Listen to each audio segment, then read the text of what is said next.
연금이라는 단어를 들으면 누군가는 안도감을 떠올리고 또 누군가는 씁쓸한 무력감을 느낀다.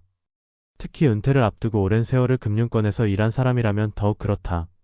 수십 년 동안 고객의 노후 자금을 관리하고 미래를 대비하는 상품을 설명했던 바로 그들이 정작 자신의 은퇴 앞에서는 같은 불안을 겪고 있다는 사실은 아이러니하다. 연금? 다달이 버티는 돈일 뿐이라는 말은 바로 그 아이러니의 결정판이다. 보장이라 믿었던 연금은 삶을 지탱하는 기둥이 아니라 겨우 무너지지 않게 붙잡아주는 실핏줄 같았다. 오랜 직장 생활을 마치고 퇴직한 한 은행 지점장은 그렇게 말했다. 내가 평생 쥐고 있던 건 고객의 미래였고 놓친 건 내 노후였더라. 이 한마디에서 우리는 많은 은퇴자들이 겪는 현실을 읽을 수 있다. 화려했던 직함은 사라지고 통장에는 매달 겨우 생활비만 채워지는 연금만이 남았다. 이제 우리는 그 생생한 사례들을 통해 연금이란 무엇이며 그것이 어떻게 은퇴자의 삶을 지탱하거나 무너뜨릴 수 있는지를 들여다볼 필요가 있다. 첫 번째 사례는 올해 72세가 된 박성호 씨의 이야기다. 그는 35년간 시중은행에서 지점장까지 역임하며 많은 고객의 자산을 관리했다. 직장에서 은퇴할 무렵 그는 이미 몇 개의 연금 상품에 가입돼 있었고 공적연금도 꽤 넉넉하다고 믿고 있었다. 그러나 문제는 생활의 밀도였다. 은퇴 후 처음 맞이한 겨울, 그는 처음으로 연탄을 피워야 할지 고민했다. 매달 들어오는 연금은 고정적으로 약간의 생활비를 충당해주긴 했지만 예상 외로 늘어나는 병원비와 각종 보험료, 자녀 지원금은 줄어들 기미가 없었다. 가장 큰 문제는 삶의 온도를 어디에 맞춰야 할지 몰랐다는 점이었다. 직장 다닐 때의 소비 습관과 관계망이 여전히 남아있었고 누군가의 초대를 마다하기 어려웠다. 지점장이라는 과거의 위치는 퇴직 후에도 그의 선택에 영향을 미쳤다. 결국 그는 고정 수입만으로는 감당이 안 된다는 현실을 마주했고 자존심을 접고 노후자금 일부를 정리해 작은 원룸을 전세로 옮기며 지출을 줄였다. 그의 말처럼 연금은 버팀목이 아니라 무너지지 않기 위한 버팀줄에 가깝다는 표현은 과장이 아니었다. 두 번째 사례는 68세 여성 최정은 씨다. 그녀는 평생 은행 창구 업무를 맡으며 일했고 정년까지 근무한 뒤 퇴직연금을 수령했다. 그녀의 경우 국민연금과 별도로 개인연금 상품에도 가입해 있었고 당시 기준으로는 준비가 잘 된 편에 속했다. 그러나 문제는 은퇴 이후에 변화된 상황을 너무 낙관적으로 예측했다는 점이었다. 남편이 일찍 퇴직한 이후 두 사람은 여행도 다니고 문화생활도 누리자며 연금 수령액 대부분을 생활비로 썼고 긴축 재정을 고려하지 않았다. 그런데 어느 순간부터 병원 진료 횟수가 늘었고 예상치 못한 질병으로 남편이 요양병원에 장기 입원하게 되면서 상황은 급변했다. 연금이 매달 들어와도 그것이 병원비에 흘러들어가는 속도는 막을 수 없었다. 결국 그녀는 자신의 생활비를 줄이고 지역복지관의 무료 급식 프로그램을 이용하며 버티고 있다. 연금은 생활을 지켜주는 기둥이 아니라 하루하루 버티게 해주는 밧줄이다라는 그녀의 말은 은퇴자의 불안정한 삶을 단적으로 드러낸다. 준비를 했음에도 불구하고 삶의 예측 불가능한 변수 앞에서 연금은 절대적인 해결책이 아니라는 것이다. 세 번째 사례는 70세가 된 김도영 씨다. 그는 30년 넘게 외환 관련 금융 업무에 종사했고 은퇴 이후에는 금융 컨설턴트로 몇 년을 더 일했다. 남들에 비해 자산이 많은 편이었고 퇴직 직후 몇 년은 안정적으로 생활했다. 그러나 시간이 지나며 그는 본격적인 은퇴 생활의 무게를 체감하게 됐다.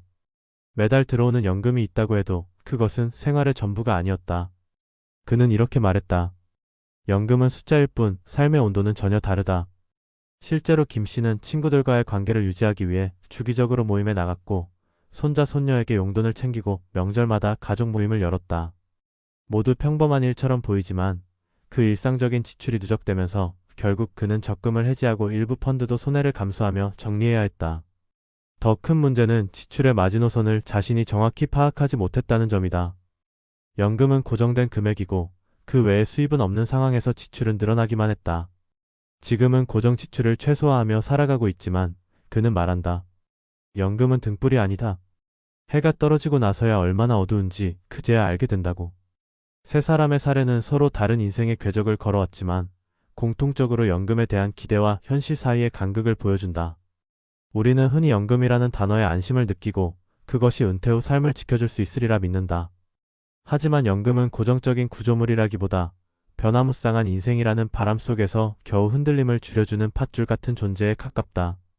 더구나 그 연금의 금액 자체도 점차 줄어들거나 실질 가치가 떨어질 가능성은 언제든지 존재하며 의료비나 가족 지원 등 예측하지 못한 지출이 발생할 경우 그 위력은 더 이상 든든한 버팀목이 되지 못한다. 결국 우리는 연금만으로 충분한 노후라는 낭만적 기대에서 벗어나야 한다. 그보다는 연금은 노후 설계의 한 구성 요소일 뿐이라는 현실적인 시각이 필요하다. 그리고 더 중요한 것은 은퇴 이후의 삶을 살아가는 데 필요한 지출 감각, 생활 방식의 전환, 인간관계의 조율, 심리적 안정감 같은 비재무적 요소들이다. 연금은 그것만으로 삶을 지탱하지 못한다. 하지만 적절한 설계와 현실 감각 속에서는 그 작은 금액이 어두운 밤을 지나는 손전등이 될 수는 있다. 연금이 다달이 버티는 돈일 뿐이라는 말 속에는 노후의 무게와 현실이 응축돼 있다. 하지만 그 무게를 인정하고 버틸 줄 아는 힘이 있다면 그 연금도 결국 우리 삶의 작은 등불이 될 수 있다. 연금이란 과연 무엇이어야 하는가? 많은 사람들이 은퇴 후의 삶을 말할 때 가장 먼저 떠올리는 것은 연금이다. 직장 다닐 때 자동으로 적립되고 일정한 나이가 되면 매달 통장에 찍히는 고정 수입. 이것이야말로 은퇴자의 최소한의 안전망이라고 여긴다. 그러나 그 안전망이라는 단어에 너무 많은 기대가 실려 있었던 것은 아니었을까? 연금은 분명 고정적인 현금 흐름이지만 그것이 모든 문제를 해결해주는 만능 열쇠는 아니다. 오히려 연금에 과도하게 기대했던 사람일수록 은퇴 후 더 큰 절망에 빠지기 쉽다. 왜냐하면 그 기대가 생활의 현실과 부딪힐 때 허탈함은 더 깊은 상처로 남기 때문이다. 은퇴는 단순히 직장을 떠나는 일이 아니라 삶의 구조 자체가 바뀌는 중대한 전환점이다.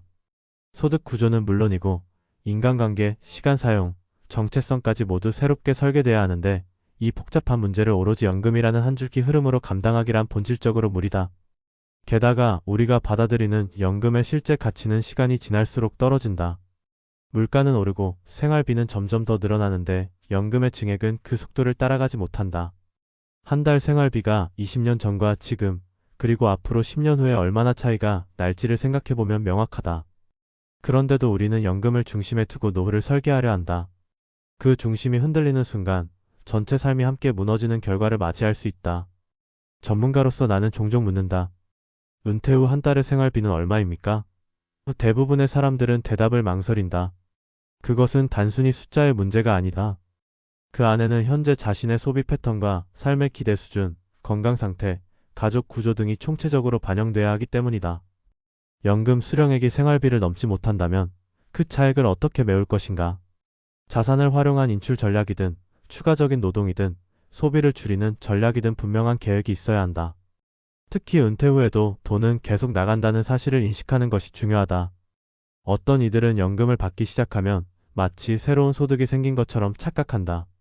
그러나 그것은 자신이 과거에 모은 돈을 조금씩 나눠서 받는 것이며 결국 전체 자산이 점점 줄어드는 구조일 수 있다. 즉, 연금은 본질적으로 소비의 종속 구조 위에 놓인 것이다. 이 점을 인식하지 못한 채 생활 수준을 유지하려 하다 보면 어느 순간 자산이 바닥나고 그제서야 연금의 한계를 절감하게 된다. 게다가 연금만으로 생활이 가능하다는 신화는 고령화 사회에서 점점 더 불가능해지고 있다. 공적연금의 지급 가능성, 적립금의 안정성, 세대 간 형평성 문제 등은 앞으로 연금제도의 신뢰 자체를 흔들 수 있는 요인이다.